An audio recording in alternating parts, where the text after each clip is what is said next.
Hello, everyone. This is Rappahannock Electric Cooperative.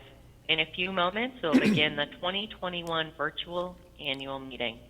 During this time, we will conduct the annual business meeting, hold elections for the Rappahannock Electric Cooperative Board of Directors, and answer questions during the member comment session. Please stay on the line, and the meeting will begin shortly. Hello, this is Rappahannock Electric Cooperative. In a few moments, we'll begin the 2021 virtual annual meeting. During this time, we will conduct the annual business meeting, hold elections for the Rappahannock Electric Cooperative Board of Directors, and answer questions during the member comment session. Again, thank you all for your patience as I go through this introduction. Hello, this is Rappahannock Electric Cooperative. In a few moments, we'll begin the 2021 virtual annual meeting.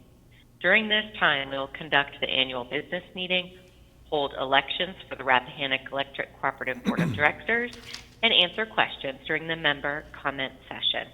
Please stay on the line. The meeting will begin shortly. During the registration process for Rappahannock Electric Cooperative's virtual annual meeting, you provided an email to receive instructions to vote in tonight's meeting. Emails were sent to all registered participants earlier today, and voting opened at 6 p.m. If you have not already done so, please refer to the email from noreply@directvote.net for voting instructions. You can vote now or when prompted during the meeting. Voting will close when the meeting is adjourned. If you would like to ask a question during the member comment session tonight, please press 0 on the keypad on your phone at any time during this meeting. Again, to ask a question during the member comment session, please press 0. The meeting will now begin. Please welcome Rappahannock Electric Cooperative Board Chairman, Mr. Chris Scheit. Good evening. On behalf of your Board of Directors, it's my pleasure to welcome our members, guests, and employees of the Rappahannock Electric Cooperative to the REC Virtual Annual Meeting. I'm Chris Scheit, and I have the incredible privilege of serving as chair of the board and your director from Region 2. Along with REC's leadership team, we thank you for taking time to join us this year, whether you're watching via live stream or connected over the phone. I wanted to note, as we gather this evening, there are over 2,000 of our members who are suffering an outage. Please know, our dedicated crews are out there responding to bring our members back online.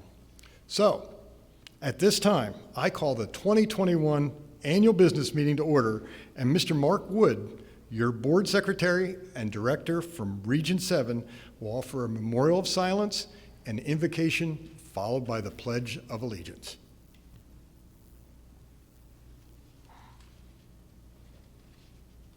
Hi, I'm Mark Wood, Region 7 Director for REC, representing Louisa County. We welcome you here to our annual meeting tonight. Before we go to our invocation and honor those in our cooperative family who have passed away within the past year, please join me for a moment of reflection and remembrance for our friends and anyone you wish to keep in your thoughts and prayers.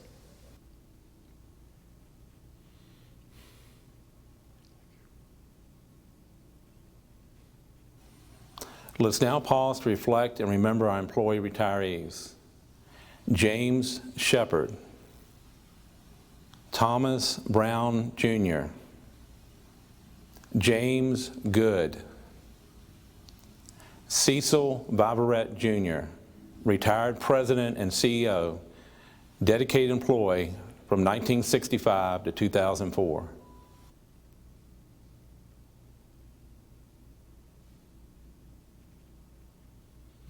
Thank you. And at this time, we'll have the invocation. If you'll just bow your heads.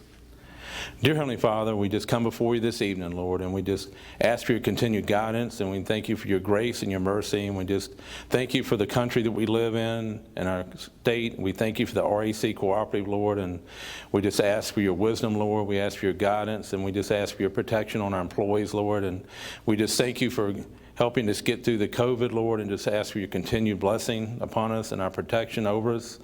And Lord, as we go forward in the future, Lord, we just ask for your continued guidance, Lord, as we make decisions that affect our member owners, Lord. And we just pray that you'll just give us the wisdom, Lord, give us the insight and the knowledge we need to make decisions that will be honoring in your sight and that will bless and our member owners, Lord, and will be to their full benefit. In Jesus' name I pray, amen. Please join me in our Pledge of Allegiance. I pledge allegiance to the flag of the United States of America and to the republic for which it stands, one nation, under God, indivisible, with liberty and justice for all. Thank you, Mr. Wood. REC, your cooperative, exists to serve you, the members. Our mission is connecting you, our member owners, and our communities with safe, reliable, affordable, but just as important, sustainable energy solutions. We're sharpening our focus on serving you and caring for the communities we serve. From even more reliable and affordable power to a clear vision facilitating broadband in the area. And so much more, you'll hear about that later. I'm proud to tell you that REC, your cooperative, and you, our member owners, have a very bright future. Tonight's meeting is very important. The annual meeting is just one aspect of your cooperative's democracy in action. And I would like to acknowledge and thank our members for your participation in the election process. To make sure the word has gotten out, the election process over the past several weeks has been highlighted in cooperative communications, and participation by all members has been strongly encouraged. As a result, over 16,000 member owners have participated by returning proxies to help shape the cooperative. I'd now like to take a moment to introduce your board of directors, the executive staff, and our corporate counsel and attorney. From your board of directors, Mr. Michael Lindsay, we call him Mike. He's from Region 1 counties, and he serves from counties of Frederick, Shenandoah, and portions of Page, Warren, and Rappahannock. Myself, Chris Shipe, I serve from Region 2, which are the counties of Clark, Fauquier, Stafford, and portions of Warren and Rappahannock counties. Darlene H. Carpenter, she's from Region 3, which consists of the counties of Albemarle, Madison, Greene, Rockingham, and a portion of Page County. Sanford Reeves Jr., he's from Region 4, the counties of Culpeper and Orange. Randy Thomas, he serves as the treasurer for the corporation, and he's from Region 5, Spotsylvania County. Linda R. Gray from Region 6, Caroline County. J. Mark Wood, he's the corporate secretary, and he's from Region 7, Louisa County. Mr. William C. Frazier from Region 8, the counties of Hanover and Goochland. And Mr. Eugene L. Campbell Jr., whose territory includes Region 9, which is the counties of Essex, King and Queen, and King William. Also, from the cooperative's executive team, our president and chief executive officer, Mr. John Hewa. The senior vice president of member services and external affairs, Mr. David Kugler. Vice president of strategy and technology, Mr. Peter Muhuru. Vice president of corporate services, Larry Andrews. Vice president of engineering, operations, and power supply, and the guy I like to say that keeps the lights on, Mr. John Arp. And the executive assistant and assistant secretary of the board who keeps things so well organized with her and her team, Miss Whitney Watts. I'd now like to introduce the cooperative's general counsel, Mr. Charlie Payne, to facilitate the election and the business portion of the 2021 annual meeting. Thank you, Chairman Shipe, and good evening to you all. My name is Charlie Payne, and I am the Cooperative's General Counsel, and I also am the parliamentarian for this evening's election. This evening's election will be held in accordance with the Cooperative's bylaws and Robert's Rules of Order, where applicable. As we begin the business session of our meeting tonight, I would first like to call on our Region 7 board member and board secretary, Mr. Mark Wood, for the secretary's report. Good evening, Mark Wood, Region 7, Louisa County. I'll be presenting the Secretary's report this evening. The first three items as prescribed in the bylaws, Article 3, Section 7, Order of Business are as follows. Item 1, determination of a quorum. According to Article 3, Section 4 of the bylaws of the cooperative, 2.5% of the members, calculated based on the number of members at the time the proxy distribution list is prepared, present in person, by proxy and by remote communication, as applicable, shall constitute a quorum. Proxies were mailed to 144,637 active memberships beginning on July 1, 2021. 2.5% of that figure is 3,616. We will have 16,286 participating by proxy, 77 participating live in the virtual event. Item 2, reading the official meeting notice and proof of the publication. The 2021 annual meeting will take place virtually on August 11, beginning at 7 p.m. There will not be an in-person meeting this year. Notification of the annual meeting was included in the mailing of the registration and proxy designation cards to all members in July via direct mail. Announcements were also distributed with electric service bills. Item 3, 2020 annual meeting minutes. It has been determined by the parliamentarian that due to the minutes of the 2020 annual meeting being available to all members and the public in advance on REC's website, the reading of the minutes is not needed as no corrections or questions have been presented. Minutes were made available on August 5, 2021. Thank you very much. Thank you, Mr. Wood. Now to the next part of our agenda, the election of the directors. For purposes of the Cooperative Board, there are currently 9 directors serving, 1 member from each cooperative region. These regions exist to ensure that the board represents the broad geographic diversity of the cooperative service area. Directors are elected by the entire membership, and you may vote for all open director positions on the ballot, which are regions this evening 2, 3, and 8. To provide consistency of experience and leadership on the board, all directors' terms of the election are for 3 years each and are staggered so that annually at least 3 directors are elected for a 3-year term. Nominations. Pursuant to Article 4, Section 4, are accomplished by written petition that must be signed by no fewer than 25 members in good standing and submitted no less than 100 days prior to the annual meeting. All nominees are then publicized in the July Cooperative Living magazine. Each candidate provided a written statement about themselves, and each made a video for a few months prior to tonight's meeting. Those statements and videos were placed on RDC's website in advance of this evening's meeting. In addition, information about the candidates were included in proxy designation form mail or delivered by mail to each member in July. Now, in accordance with the Cooperative's bylaws, there are no nominations to be accepted by the floor. The only parliamentarian action that will occur tonight is the election. This year, there is 1 candidate for Region 2, there are 2 candidates for Region 3, and there are 5 candidates for Region 8, and I will read them as follows, starting with Region 2. Region 2, the incumbent Chris Shipe is the only candidate. Region 3, there are 2 candidates, incumbent Darlene Carpenter and candidate Steve Walsh. Region 8, there are 5 candidates, Mr. Frank Castelvecchio III, Mr. Stephen Ellis, Mr. Roddy Mitchell, Mr. Eric Paulson, and Mr. Scott Williams.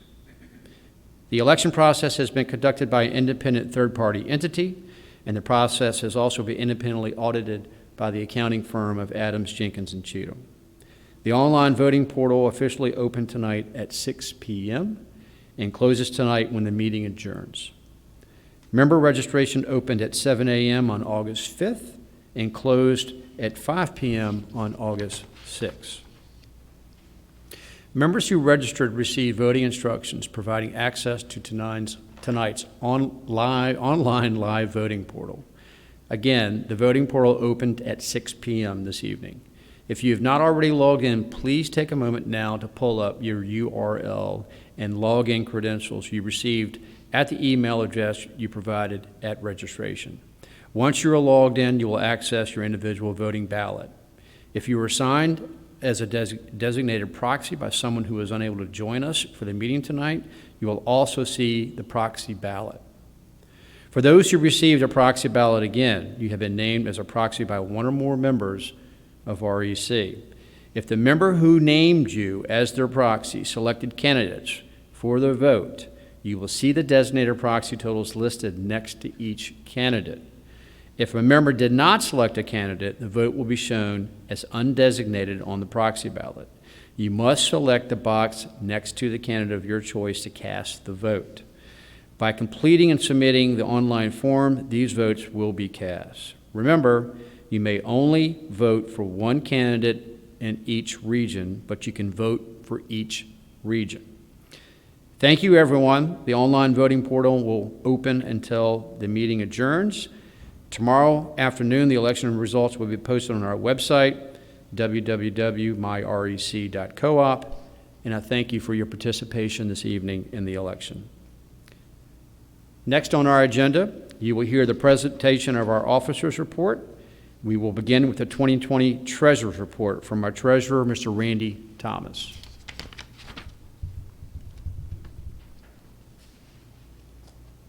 Good evening. I'm Randy Thomas, your board member from Region 5 and the board treasurer. The board of directors is pleased to inform you that Rappahannock Electric Cooperative continued its tradition of strong financial performance in 2020. Revenue in 2020 was $416 million, about $45 million less than the previous year. The main reason for the decrease in revenue was lower energy rates and lower kilowatt-hour sales. 68% of the revenue came from residential members. The remainder came from commercial members and a small amount from public buildings. Our 2020 total expenses were $407 million. Total expenses were $46 million lower than 2019, mainly due to the decrease in power costs and deferral of labor charges as a result of the Payroll Protection Plan loan. 65% of our 2020 expenses were the purchase of power, $266 million. Since this is a large percentage of expenses, your management team spends considerable effort to control these costs. When you subtract expenses from revenue, what you have left are margins. Total margins are composed of operating and non-operating margins. Operating margins in 2020 were $9.5 million. Non-operating margins were $8.3 million. Most of the non-operating margins are patronage capital from Old Dominion Electric Cooperative. Total margins in 2020 were approximately $17.8 million. Each year's margins are allocated to your capital credit account in the following year. 2020 margins of $17.8 million were allocated earlier this year. Margins were distributed proportionally to members across all classes of membership. 80% went to residential, 9% to large commercial, and 9% to small commercial. The remaining 2% was assigned to other member groups such as public buildings and outdoor lighting. At the end of 2020, REC's total equity was nearly $427 million. This is the total of all REC members' active and inactive capital credit accounts. These funds have been reinvested to improve the electric distribution system. They are the members' equity investments in substations, poles, transformers, and other equipment. In 2020, REC returned $12.8 million to its members through estate and general retirements of capital credits. A general retirement is based on the accumulated value of capital credits assigned to your account since you first became a member of the cooperative. Your cooperative has returned nearly $124 million to its members. Rappahannock Electric Cooperative completed 2020 in a strong financial position. If you would like additional information concerning REC's financial position, the audited financial statements can be found on our website, myrec.coop, under the Document Center tab. Thank you, and we are REC. Thank you, Mr. Thomas. And next, Rappahannock Electric Co-op's Board Chair, Mr. Chris Shipe, will present the Chairman's report.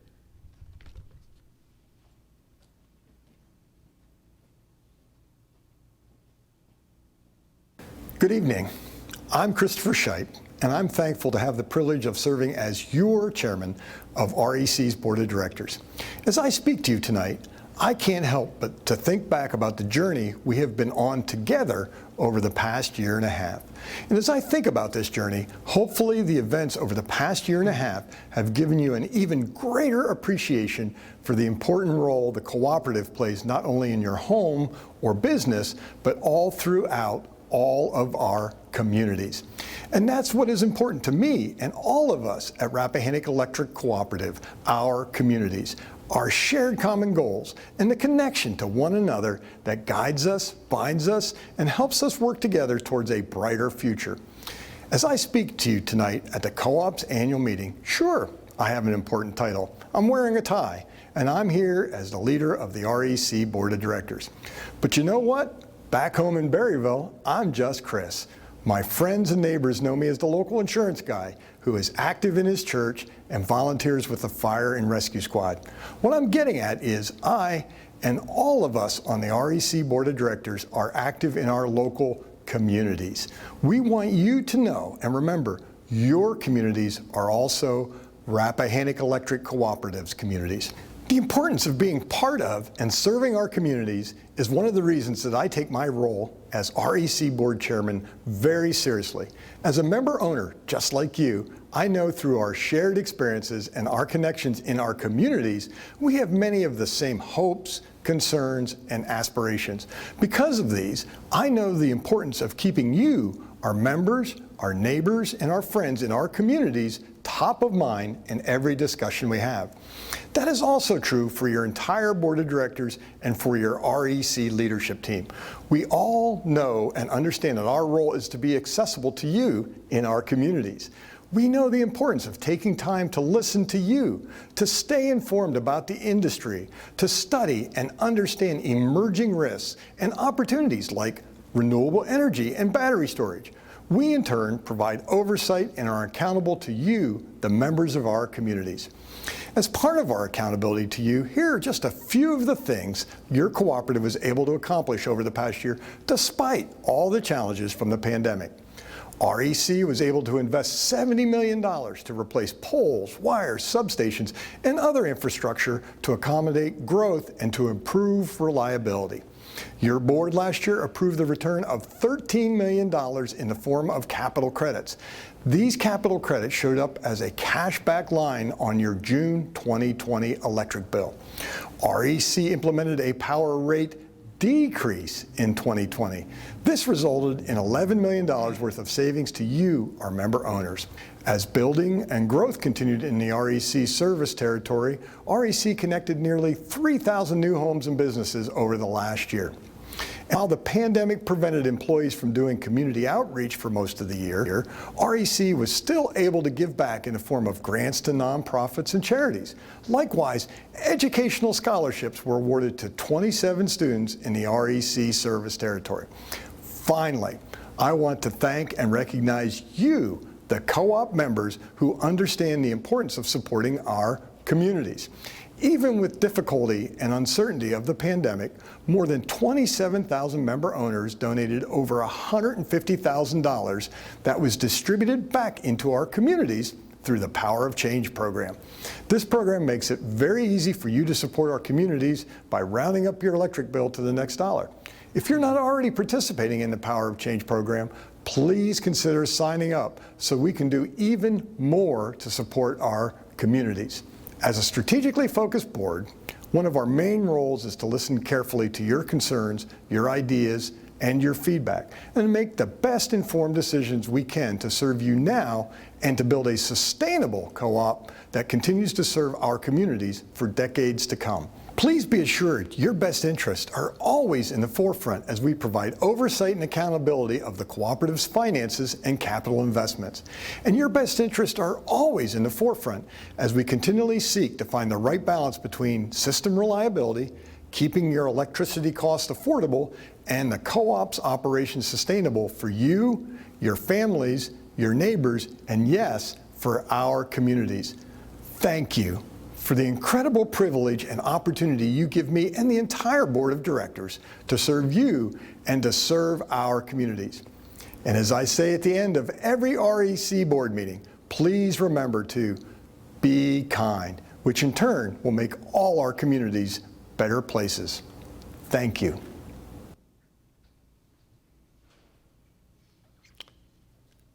I'd now like to take a moment to remember and honor someone who was so vital to the positioning of your cooperative as an industry leader in creating the culture of caring that our employees and members so closely associate with REC today. Cecil Viverette, who served as REC's second president and CEO, passed away on July 25th. Cecil joined REC in 1965 and led the cooperative as president and CEO for 13 years before he retired in 2004 after serving you, our members, at the Rappahannock Electric Cooperative for nearly 4 decades. Cecil was so much more than a strong leader. He's remembered for his compassion and his ability to solve conflicts, always finding a compromise that worked for everyone. Perhaps it was his warm North Carolina drawl, but he had a unique way of putting everyone around him at ease. Cecil was a kind, fair, and approachable leader who always embodied the co-op's core values of caring, service, integrity, and respect. Please join us in keeping Cecil's wife Frances and his family and friends and all who knew him and loved him in your thoughts and prayers. Tonight also marks a very significant time for a legacy with REC.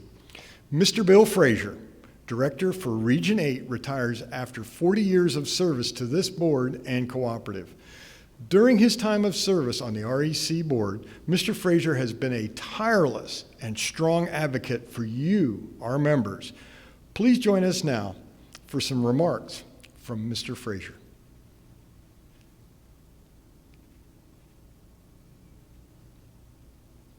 The first thing I want to do is thank all of our member owners for allowing me to serve all these years. And I truly appreciate it. When I was first elected to the board of directors, Rappahannock Electric Cooperative was 1 year old. Virginia Electric Cooperative and Piedmont Electric Cooperative had merged to form a new electric cooperative with 40,000 some members. Guy Lewis was the CEO. He was a nationally recognized figure, had been president of the National Rural Electric Cooperative Association.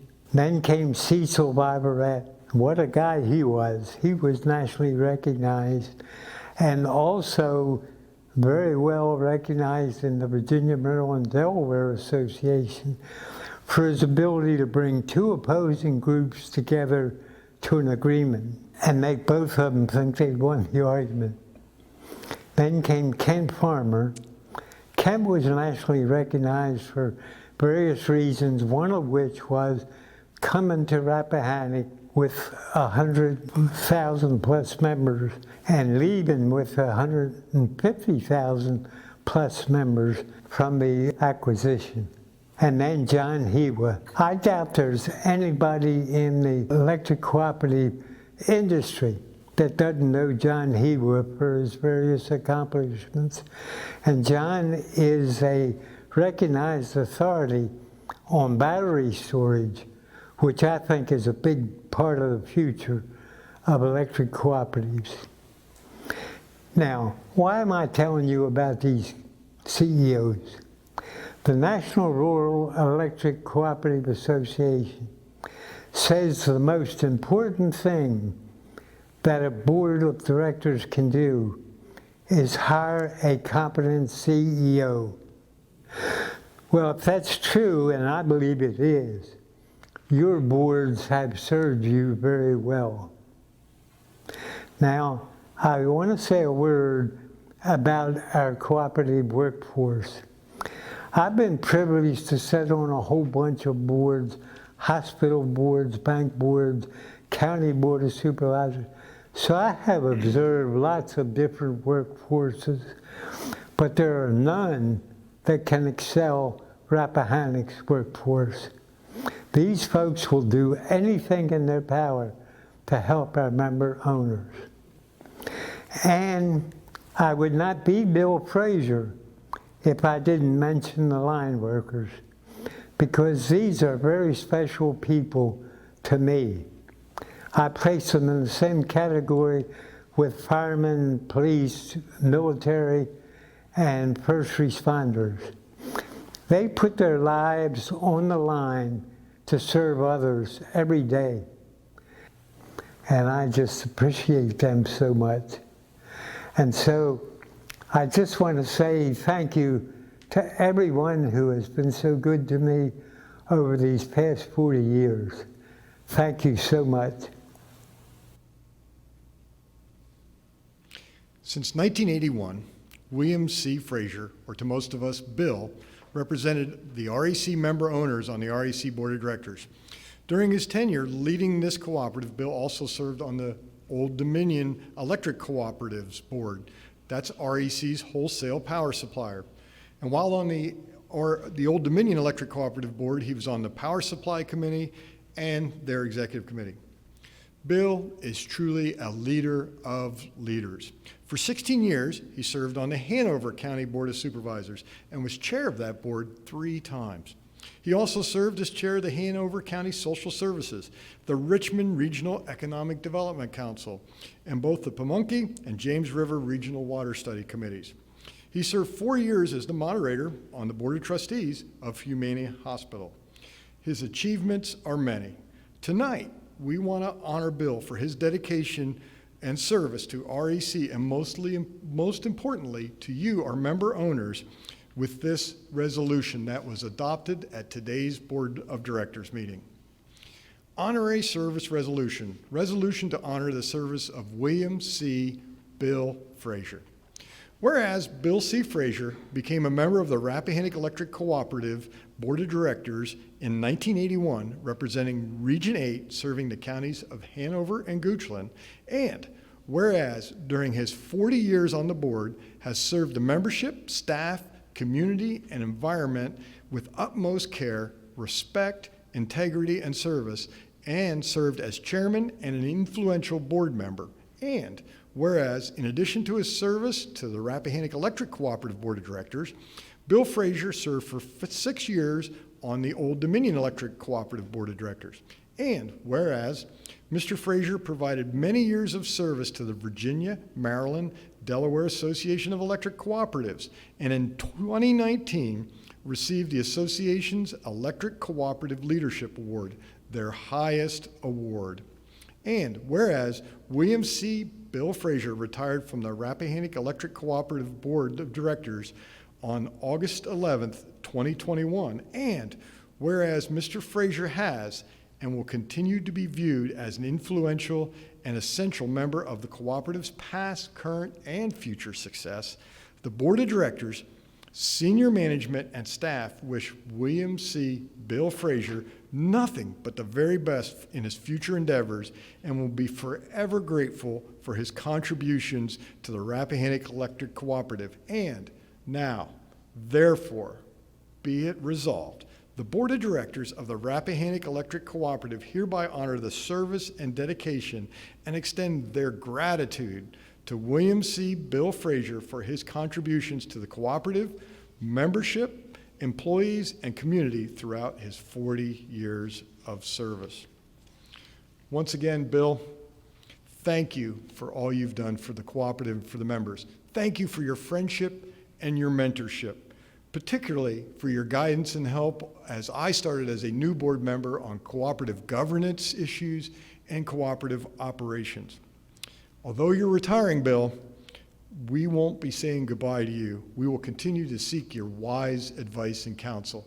Thank you again, Bill, for such an amazing career and such wonderful service to our member owners. And now, I'd like to turn it over to our President and CEO, Mr. John Hewa.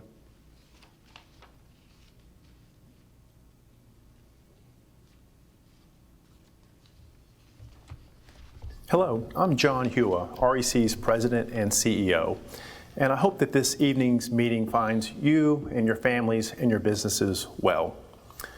Now, 2020 was certainly a challenging year, and our hearts continue to be with those who have faced losses and continue to face losses dealing with the pandemic. At REC, we recognize that our members and our employees and our families have been impacted by this and all the challenges that you and your families and your businesses are facing.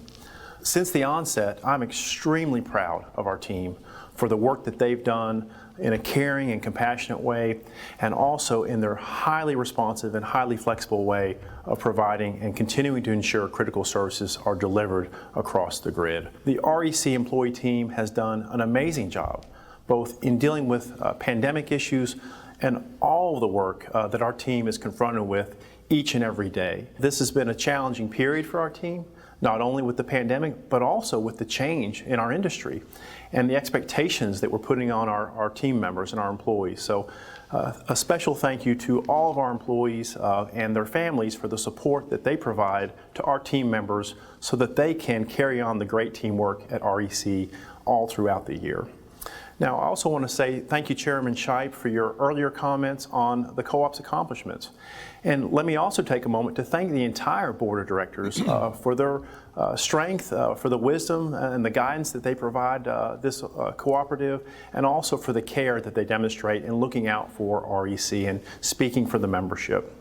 So tonight I'm going to share a few different areas of discussion, and I want to first start by talking just a little bit about the COVID impacts and REC's response. First and foremost, your co-op has complied all along with the Virginia Commission's disconnection moratorium.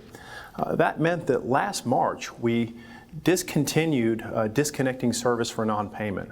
We also stopped all late fees and charges associated with folks being behind on their power bills.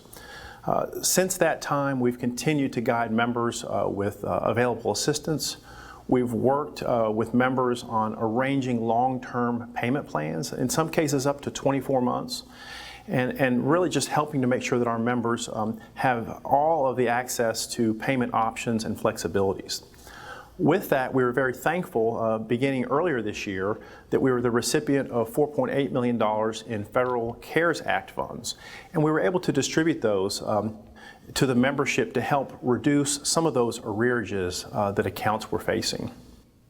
Now, with the recent end of the state of emergency in Virginia, which was back on June the 30th, I want you to know that REC will soon join other cooperatives across the Commonwealth in returning to our normal billing practices, and that will begin on September 1st.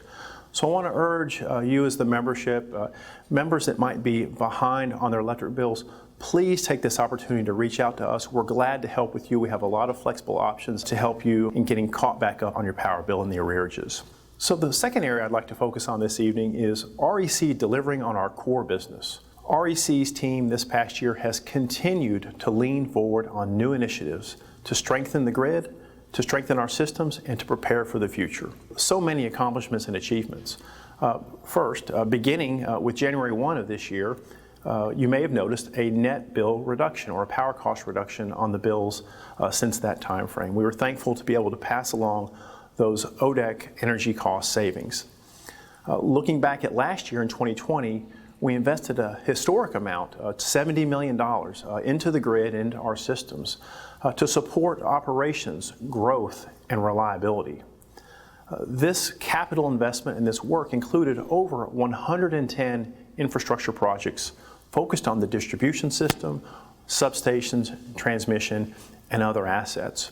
It involved over 200 miles of line work. And throughout the year, even with the COVID impacts on the economy last year, we still connected nearly 3,000 new accounts. We continued the expansion of our regional fiber network of 820 miles traversing through the counties that we serve. And throughout the year, your co-op safely delivered over 3.7 billion kilowatt hours, all while dealing with storms and all the day-to-day issues that our team is confronted with in order to continue to deliver great service. Lastly, in terms of our core business focus, we had a really strong financial performance, as you've heard from this evening's Treasurer's Report. The third area I'd like to focus on is REC's increasing role in engaging and facilitating in the community. Now, there's so many areas that we're involved today and historically, but one of the biggest areas that we've heard more and more about is REC's role, and from the membership, your opinions relating to our role in furthering broadband.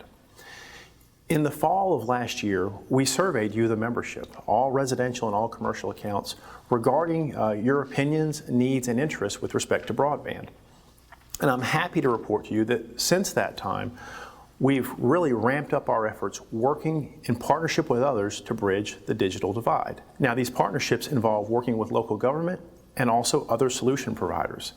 These partnerships include initiatives such as REC's agreement with Firefly in Louisa County, and REC's work with Firefly to seek additional funds in other counties. We also recently had announcements with respect to our partnership with All Points Broadband in Hanover, and conversations with All Points Broadband related to other counties. Throughout our territory and throughout the region, we have many conversations in many of the counties we serve relating to how REC can play a role in helping to further broadband.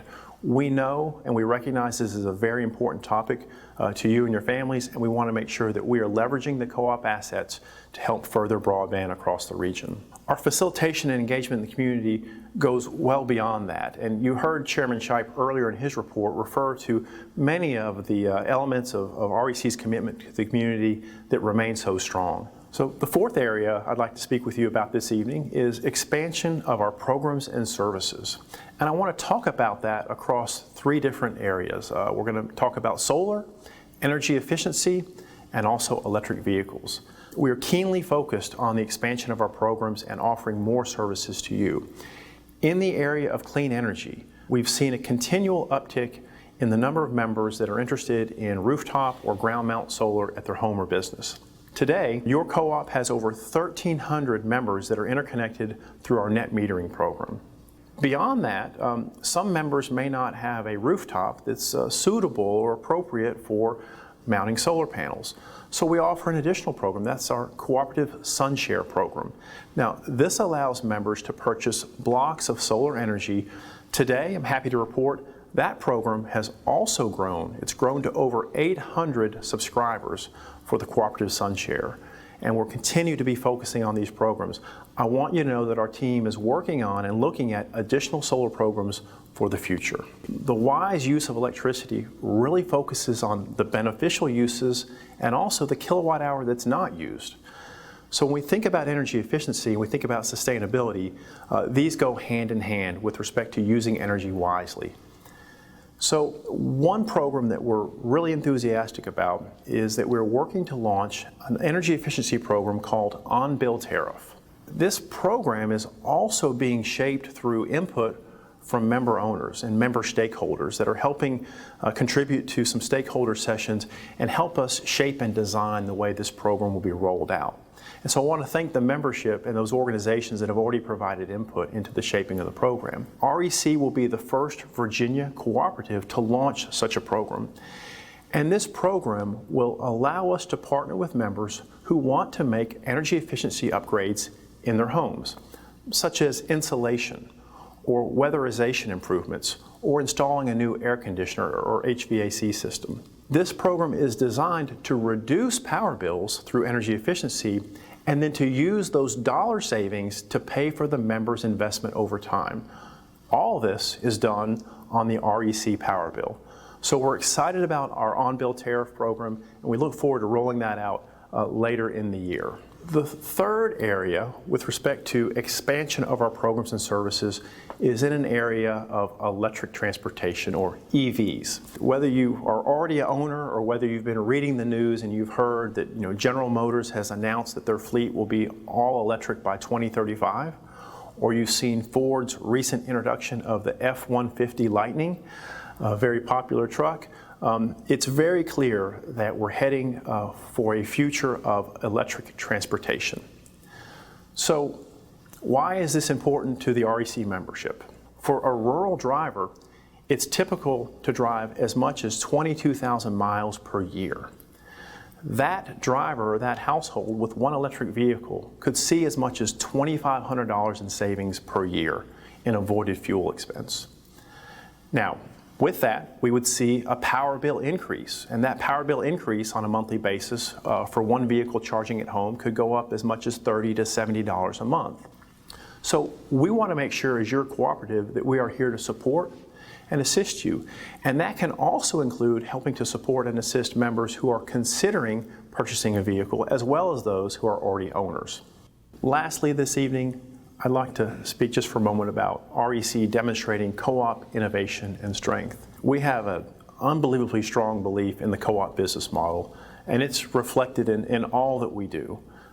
Members have shown, and thank you, members, you've shown your continued appreciation for REC, and that's reflected in our member satisfaction standing, which earned a 17th place this past year in the nation for J.D. Power's residential electric service. So thank you for your confidence in the co-op. We're going to continue to work to earn and further that confidence. But here at REC, we continue to turn and are increasingly turning to innovative solutions. Earlier this year, for instance, we launched the first utility-scale battery storage project of any cooperative in the Commonwealth. This battery system allows REC to avoid certain power cost expense and also allows us to increase our reliability. The system is located in Spotsylvania County and will allow REC to power about 1,000 homes for 8 hours during emergencies. So in addition to helping manage these costs and enhance our reliability, the project is also allowing us to defer or delay some other capacity upgrades at our substations that would have been quite costly. Battery storage systems is just one area of increased innovation and a forward-leaning team here at REC. As we move forward, your co-op remains laser-focused on innovative projects and programs that we believe will benefit the members and owners for years and years to come. And as I wrap up my remarks this evening, I want to again thank our outstanding employees for the great work that they continue to do and their caring and responsive approach. I want to thank our board of directors for their support and the wisdom that they pour into this organization. And I just want to pause to reflect for a moment on all that we've come through together, all that we're still experiencing, and the people and service providers that have helped keep our homes and businesses going. This director election this evening will also mark the retirement of a legacy board member, Mr. Bill Frazier. Many of you know Bill and know Bill well over the years. Bill has served the REC membership for 40 years as a board of director, and he's been an active member in his community, holding numerous leadership positions across the community in Hanover County and other organizations. And I would like to thank Bill on behalf of the employees, thank Bill for his leadership and for his work and the wisdom that he's poured into REC over these decades. Bill's comments and perspective on energy sector issues, including some late night emails from time to time, have always helped shape our path forward. Bill, we are so thankful for all the work that you have done, for all that you've done to shape REC into the caring, innovative, and powerful provider that it is today. I want to thank you for your time this evening, and I want to thank you for your participation in this year's annual meeting.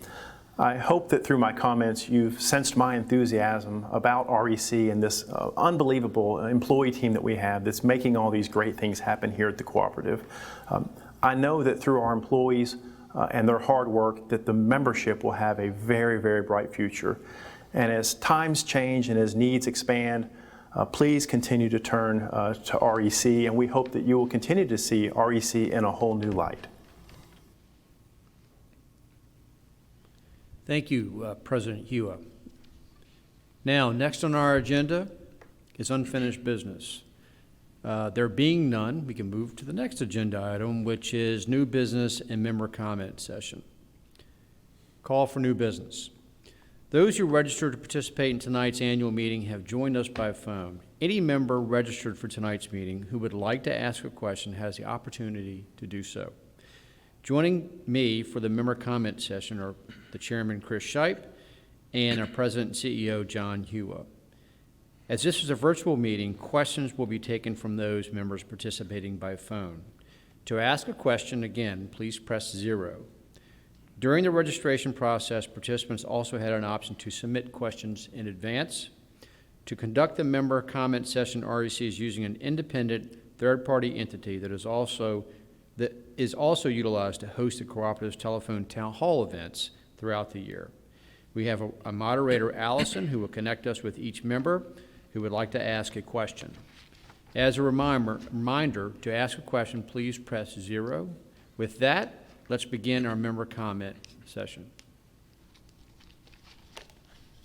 Thank you so much. We'll begin with questions that were submitted during the registration process, but first off, I want to give out a phone number for anybody who's having technical issues with your password. And if you're having technical issues with your password to log in, to vote, you can call 888-974-8099. Again, 800. Oh, sorry, I said that wrong the first time. Let me repeat it again. 800, not 888. 800-974-8099. I'll say it again. 800-974-8099. Our first question is from Elaine. Again, came in during the registration process. Elaine says, is REC considering a way to offer solar services where members are not charged for solar and electricity use? I really want to use solar power, but do not feel it is feasible financially to need to pay for both. Thanks for reading my question. And again, that's from Elaine. Thank you, Elaine. And I think Mr. Hua is going to answer that question first. Certainly. Thank you, Elaine, and thank you for participating in tonight's annual meeting. So your question, first of all, I think I would hope from my earlier comments that you see that we're very enthusiastic about the cooperative's role in facilitating solar, the distributed energy where members contribute small amounts or large amounts of energy is highly consistent with our model where members have come together to create the cooperative and to expand its grid. With respect to your question, you'd asked about whether or not there was a way to have solar but not basically pay for electricity. And for most of the grid-tied systems without storage, it's essential to have the grid there as backup. So for members that have a on-premise system, and we have over 1,300 members of REC today that do have those systems, we are there with the grid to actually provide backup power when it's not sunny out or when the system is not producing enough to keep up with the property or the home. To accomplish what you're asking may require a energy storage system.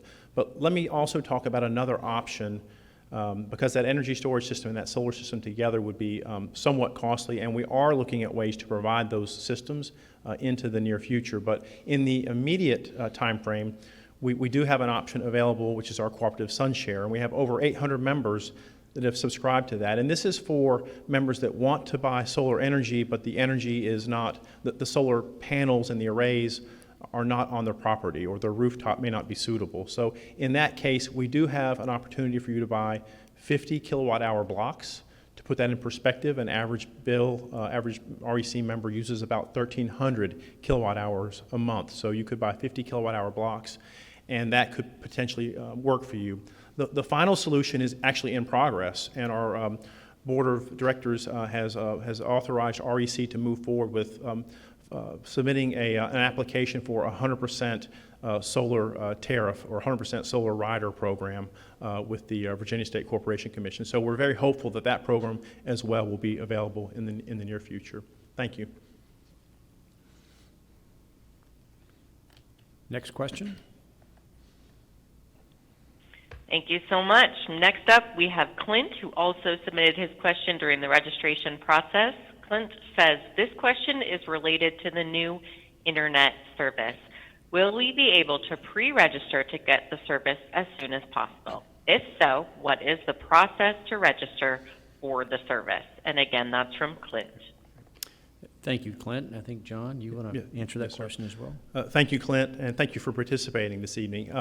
REC's role, as I showed on the map in my comments earlier, is a strong facilitator. We have multiple partnerships that are emerging with internet service providers, or ISPs, and so our intent is to work very closely with them.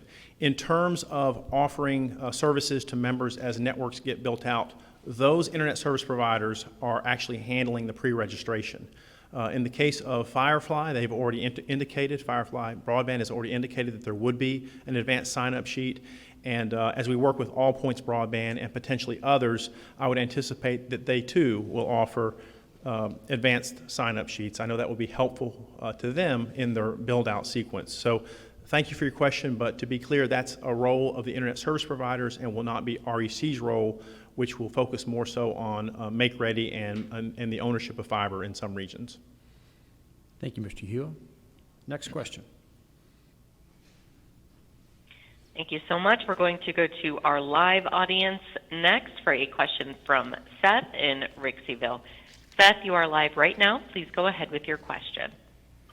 Thank you. I have two questions. One, why doesn't the co-op just switch to direct voting for board rather than proxy voting? As I've talked to fellow members, many of them find the proxy process confusing, and I know our neighboring co-op, Shenandoah Valley, has switched to direct voting, and it works well. My second question is, will the co-op commit to disclosing every year the number of people who abstain when they vote for board? There's a place to abstain on the ballot, but each year the vote tally that's given at the end of the process fails to mention how many people abstained. Thank you. I'm glad to jump in. Mr. Hewa, you want to answer that first, and then maybe Mr. Shipe has some certainly. comments as well? Glad to. Seth, thank you, sir, for participating in tonight's annual meeting. With respect to your first question, I will just say that historically we have surveyed the REC membership following our annual meetings, and we've received extremely high satisfaction marks with the voting process. And so the membership have really spoken through that survey to indicate a high degree of favorability with our current approach. So thank you for your comment on that area. On the second area, in terms of disclosure of abstentions, certainly you've probably noted our very robust governance center. I'll say our co-op transparency and democracy, I think, exceeds that of what's happening with almost any utility, especially in the Commonwealth and around the nation. We continue to build out that governance center. We will put a wealth of information about tonight's annual meeting and this year's director election, and I'm certain that the board of directors may take that request or suggestion under consideration. Thank you, Mr. Hewitt. Mr. Shipe? Yeah, and I'd just like to speak two things. Number one, through the proxy process, we show that we trust our members. We trust our members to read and understand, and those members that have confidence in the board allow the board to vote their proxy. So it's a matter of trust and a matter that our members, we know our members can make good choices. Second, you specifically mentioned Shenandoah Electric Cooperative. It's interesting. They've had their current voting process in place for many, many years. And in fact, they are considering switching to our process because they feel it's more democratic, because it encourages additional participation. Our process allows all of our members to participate very easily, and those that feel that the board is doing a good job and are confident in the board simply allow the board to vote the proxy. Our process has been in place for many years, and it works well, and once again, it's built on trust of our members. Thank you, Mr. Shipe and Mr. Hewitt. Next question, please. Thank you so much. We'll go next to Iris. Her question was submitted during her registration process. Iris says, let's assume that rent payment or mortgage payment, the eviction moratoria, will continue for the current pandemic, subsequent pandemics, and for any other urgent circumstances. I am a small-time landlord on the verge of retirement. Over the past year, 2 of my 4 tenants stopped paying rent and let their utility payments lapse. Neither of them was unemployed. One bought a new Ford F-250. One bought a house in Louisa. They moved out when their leases ended, leaving me with a total of $3,400 in property damage and lost rent payments of $9,200 and several months each of electric bills. Obviously, they would have perjured themselves if they had signed the rent relief affidavits, which I asked them to sign. I feel that your company's policy of requiring landlords to assume the past due utility bills for deadbeat tenants injurious, insulting, and an unconstitutional taking. The deadbeats will have no marks on their public record for having unpaid utility bills. I have suffered the injury. What is your company going to do to rectify the injury to landlords caused by your policy of compelling us to assume the costs of utilities for deadbeat tenants? Said tenants will not sign the hardship affidavits since they would be under penalty of perjury. Please give me the professional courtesy of a straight answer. I'm tired of being fed marshmallow fluff by customer service representatives reading scripts from 3x5 cards. And again, that's from Iris. Thank you, Iris, for your question. Mr. Hewitt, do you want to address that? Absolutely. Iris, thank you for your question. Thank you for participating in tonight's annual meeting. And first of all, sorry to hear about the difficulties with your former renters. We certainly understand the challenges of being a landlord, especially during the past many months in the last year or so. So I will give you a very clear answer as you requested. REC does not have a policy of holding landlords accountable for their renters' electric bills. So I want to be really clear on that. That is not our policy position. Our recommendation and our strong recommendation to you and anyone else who is concerned about this same matter would be to put the service, to have your tenants and future tenants put the electric service in their name. We will hold them accountable and only them accountable. And that is our strong recommendation. If you do put the service in your name, then that is where you could end up being left holding some of the obligation as the account holder. So that is our recommendation, and we are very glad to follow up with you. And again, I'm sorry to hear about the property damage that you incurred and the rent that was not paid from your tenants. But I want to be clear to the listeners tonight, that was not related to electricity use. So thank you for your comment. Thank you, Mr. Hewa. We'll take our next question. Thank you so much. Let's go back to the phones now for our live audience. Question from Andrea, Caroline County, Brother Glenn. Andrea, you're live right now. Please go ahead with your question. Hi, thank you very, very much. My question is on the on-bill tariff program, which has me very, very excited. My question is, when will the program roll out? How many homes do you plan to do? And I know there's a stakeholder meeting and there's one more left. When is the next stakeholder meeting? Thank you so very much. Thank you very much, Andrea, for your question. Mr. Hewa? Thank you so much. And Andrea, thank you for your question and thank you for your participation this evening. I'm really glad to hear that you're excited about on-bill tariff. We are also, and I think it's going to be very, very highly popular with our membership. The program is intended to roll out by the fourth quarter of this year or the first quarter of next year. That is our target. And we've had numerous members and stakeholders and agencies participate in helping shape the program, as I mentioned in my comments earlier tonight. So again, we hope that, let's say by the first quarter of next year, we have the program that is launched. Now, at the end of August, we have our third and final stakeholder meeting. I believe it's the 28th, but my memory may be off there a little bit. What I'll ask our team to do, I think it's, someone's signaling me here, the 26th, I'm sorry, August the 26th. We will be emailing out to our membership details to all members. There'll be information available on our website and social media, and we'll be emailing out to the previous stakeholders as well how to register to participate in that event, help us further shape the program. So we would love to have you in that session and really help bring this design to conclusion and get this program launched. Thank you. Thank you, Mr. Hewa. We'll take our next question. Thank you so much. Back now to our questions that were submitted during the registration process. Up next, we have James. James says, can you explain the purpose of the smart meter rollout and what the strategy is for this project? Do you envision billing usage charges as a result of installing them? And again, that's from James. Thank you very much, James. Mr. Hewa, to answer Certainly. that question. James, thank you for your question. Thank you for participating in the annual meeting. So REC has been replacing some of our meters, our advanced metering system, our AMI system. However, that system was first initiated in around the year 2000. And so we've had an advanced metering platform for really 20 years now. From time to time, some of those meters are aged and need to be replaced and are updated. So that's really the intent. And I want to be really clear on this. This is saved the co-op millions of dollars in operating expense. It provides us outage information. It helps us determine where problems might be occurring on the grid. It avoids countless truck rolls and is generally a strong convenience for the membership.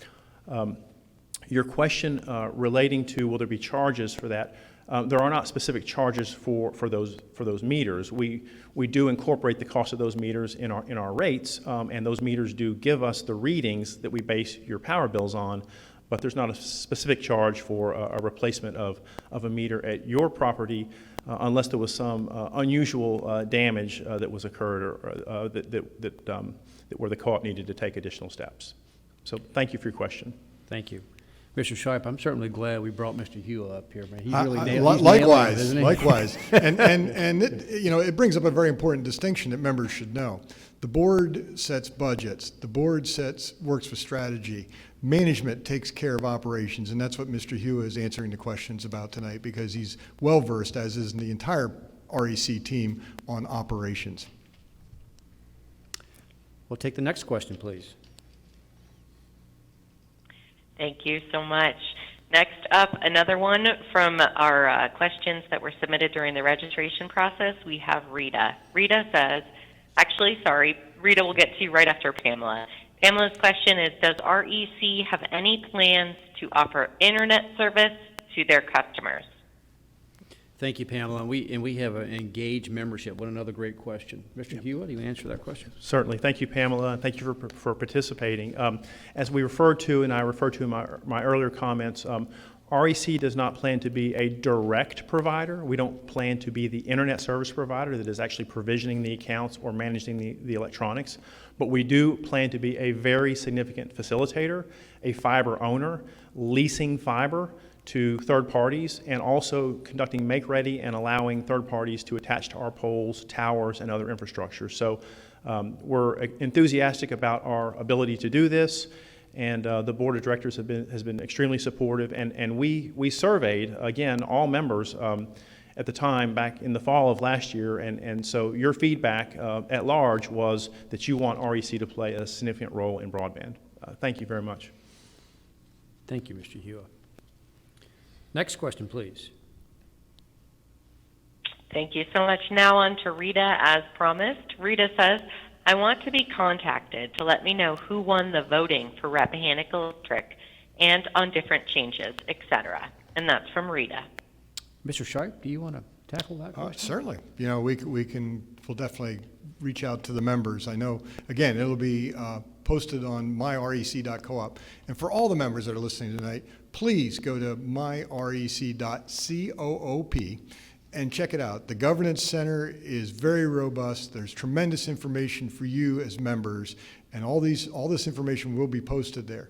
Also, there is a contact your board section there. So if you have an additional question that needs followed up by any of us on the board, your board's very accessible and ready, willing, and able to work with you on your questions, comments, and concerns. So you can also reach us through the website, myrec.coop, C-O-O-P. Thank you, Mr. Shipe. And we'll take the next question. Thank you. Next up, we have Irene, also previously submitted. Irene says, after the upgraded electric poles were put up alongside Route 29, the area on either side of the pole on my property is not being maintained by REC on my property. You have encroached into my pasture by a significant amount. You have left down poles on my property. The fence was damaged and trees were cut down to restore power, which is first priority, I agree. But cleanup is still not done months later. And now, even after addressing the work crew to keep the area clear of vegetation on both sides of the pole easement, the crew just encroaches into my pasture field. This is frustrating. The trees are getting large and vegetation is thick with brush that needs to be cleared and kept clear and mowed down. Additionally, it is a safety hazard for access to and from Route 29 to my property. Please address immediately. Thank you. And that's from Irene. Thank you, Irene, for your question. Mr. Hua, do you answer that question? Certainly. Irene, thank you for your question. Thank you for participating. First of all, let me just say I'm sorry. I definitely understand the frustration with respect to the pole, I guess the retired poles that may still be on your property, as well as what sounds like some tree storm damage where we may not have cleaned up the trees. As well as maybe even some problems in the pasture there. I don't know if that's ruts or what that might be from our trucks, but it sounds like, and this is rare, but it sounds like we may have dropped the ball on this one. We are very glad to follow up. I will tell you our team is extremely responsive.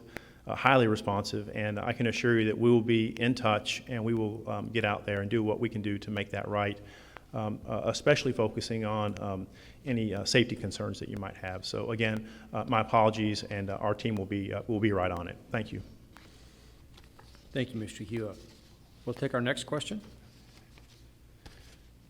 Thank you so much. Next up is Kendall, and Kendall is our last submitted question right now as we stand. His was previously submitted during the registration process. Kendall says, we've recently been told that Hanover County will be starting a county-wide initiative to bring broadband service to all of Hanover County in cooperation with REC and amongst others. Can you explain what role REC is playing initiative? And that's from Kendall. Thank you, Kendall. And Mr. Hewitt, I know that you Sure, want to answer certainly. that question. Certainly, Kendall. Great question, and again, thank you for your participation and involvement in the co-op. We're excited about the partnership that's emerged in Hanover County, and I commend the county for their support in terms of the financial emphasis that they're placing on broadband as well. Our partnership in Hanover is with All Points Broadband. Let me also take this moment to say that none of our partnerships are exclusive. So we're going to work with a number of internet service providers, but in Hanover at the moment, we are working with All Points Broadband. And our role there would be to conduct first system make-ready, which would involve us getting the power lines and the poles and the infrastructure ready for the installation of fiber. And then secondly, our involvement there is anticipated to include REC actually owning the fiber network and leasing the fiber system to All Points Broadband so they can make connections to the homes and operate the internet system. So I hope that clarifies our role. Our role is a strong facilitator. It will produce revenues for the cooperative and is a way for us to leverage the poles and the rights of ways and the infrastructure that you as members have already paid for. So thank you. Thank you. Thank you, Mr. Hewitt, and thank you, Kendall. And I believe that's our last question this evening. I want to thank all of those members who participated in tonight's election. I also want to thank the candidates who participated in tonight's election. And thank you so much for your interest in serving the cooperative. With that, we're at adjournment. The 2021 annual meeting is now adjourned, and the online voting portal is now closed. As a reminder, the election results will be announced tomorrow afternoon on the cooperative's website, www.myrec.coop. And we thank you again for your participation this evening. Have a safe evening. Thank you very much.